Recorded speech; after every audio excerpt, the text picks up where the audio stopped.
Hey, real estate pros. Want to get real results from your open houses, not just foot traffic? Today I'm walking you through the top 5 mistakes agents make with open houses, and how to fix them using digital tools and smart systems. Mistake number 1. Relying just on yard signs and MLS. In 2025, your open house needs a digital engine behind it.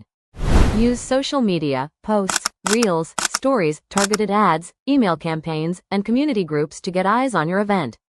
Mistake number 2. Using old-school paper sign-in sheets. They're easy to skip, misread, or falsify.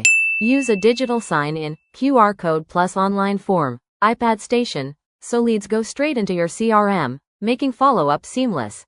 Mistake number 3. Thinking your job ends when people exit the house. The real magic is in follow-up.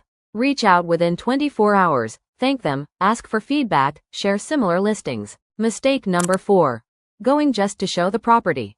Many agents forget open houses or networking events. Engage visitors, ask questions about what they're looking for, explore their timeline. You're building relationships, not just selling a house. Mistake number 5. No digital content strategy, weak photos, bad floor plans, no virtual tour, minimal social proof. Create a teaser video, virtual walkthrough, highlight features and visuals. Use those assets to promote before, during, and after the open house. Avoid these 5 digital blunders and you'll turn more visitors into leads and clients. Want help setting up your next open house system? Drop a comment or reach out. I'll help make it work for you.